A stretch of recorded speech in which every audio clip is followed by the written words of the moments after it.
All right, so the November meeting was yesterday. All the trustees were present. They talked about CPMs 4.1 to 4.2, the bond 2026 update, House Bill 2, and then the superintendent's evaluation appraisal tool. So CPMs 4.1 to 4.2 are related to the district's financial solvency. They said they met these constraints. The annual audit had zero findings. And then the district received the first rating of superior, which is the highest rating available. Next steps are the financial department will work with the internal audit department on recommendations. The return on investment process, they will expand that by lowering the programmatic cost monitoring threshold to $300,000 and above. It previously was set at $1 million and above, so more programs will fall into monitoring scope with the threshold lowered. And then they will expenditure projections will be monitored monthly via an automated dashboard that used to be done manually. And the superintendent's report was on the 2026 bond. So it was presented by Citizens Bond Steering Committee, which is a committee comprised of about 70 community volunteers. They were formed in February of this year and have been meeting up until now. And so, in partnership with DISD staff, they will present a formal recommendation for the bond package. And that's based off of walkthroughs with engineers and architects of over 230 schools. And they will also utilize community feedback. So, the 2020 bond funds will be fully utilized in the next 16 to 18 months. So, in addition to new renovations and replacements, this 2026 bond will seek to maintain continuity of current projects. They talked about some of the unfunded needs right now, or state mandated safety upgrades, technology replacement, and vehicle replacement. So next steps are the trustees will hold community meetings in early to mid-December. Those dates are still being sorted out.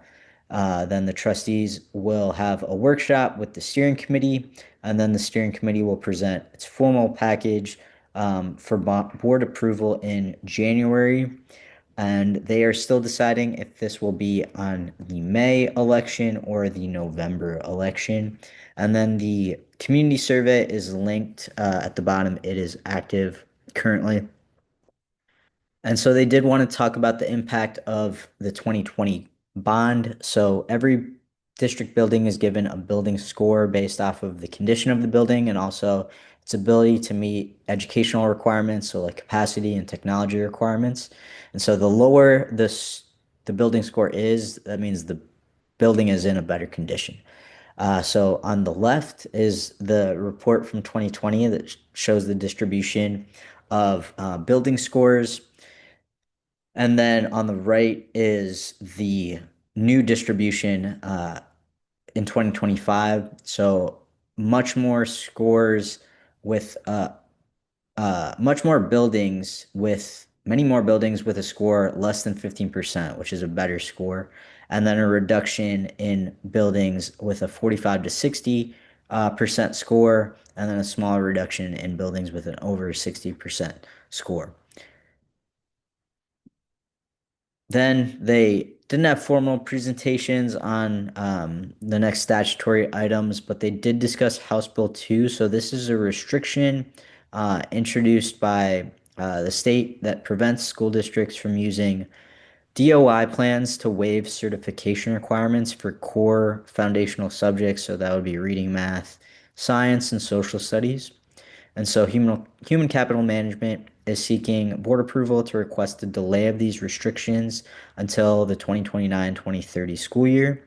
And this is because even though the district DISD has actually a smaller percentage of uncertified teachers, because DISD is so large, it still will impact about 900 teachers currently. So they are working with certification partners that are listed in the slide. To provide discounted rates or no cost certification to be able to get these individuals certified. So the board will vote on this later this month, and then the district will submit its plan to TEA in December. So the full timeline that the district is planning is displayed here, and they anticipate that many districts will be applying for this delay. And the reality is, the district does not want to have a ton of vacancies open due to this. Um, they don't want to have to fill, with new teachers or long-term subs. So that's why there's this need to request a delay to be able to get these teachers certified as fast as possible. And then the final item was the superintendent's appraisal tool. It's linked at the top and will also be in the comments of this video or in the description of this video. I won't go over everything, but I'll just tell you how to actually read this chart. So the superintendent is graded on like a variety of domains, I would say. The primary one is academic achievement. So board goals comprise 60% of the superintendent's score. Some other things are stakeholder satisfaction, financial, like solvency, and then the constraints. So in reading this, the goals are listed on the far left or GPMs, and then the available points for each category is listed under percent. And then it has historical data, and then it has the performance targets. So those initials at the top stand for unsatisfactory, somewhat successful, fully successful, and clearly superior. And each of them have a multiplier connected to them. So for example, for GPM 1.1, the district landed at 38%. So that score falls in the somewhat successful performance target. So that means that that GPM has a multiplier of zero point 0.5.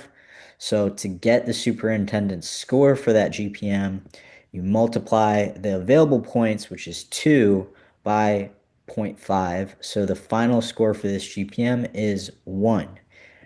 And looking at GPM 1.2, the score that the district landed at was 34%. So this would fall in the clearly superior performance target. So that has a multiplier of 1.5. So you take the available points, which is 2, multiply that by 1.5. And so the superintendent score for that GPM is 3.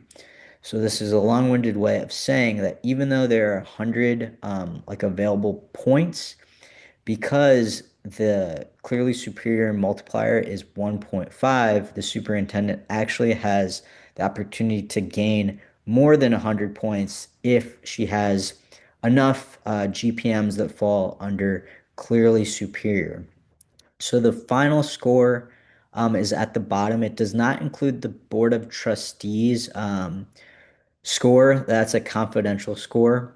But even without that, those, you know, 4 points potentially available or 6 points potentially available, the superintendent lands at a 101 score at minimum. So that would make her performance clearly superior overall based off of this appraisal instrument. So that was the November meeting. We'll see you in December for the next one.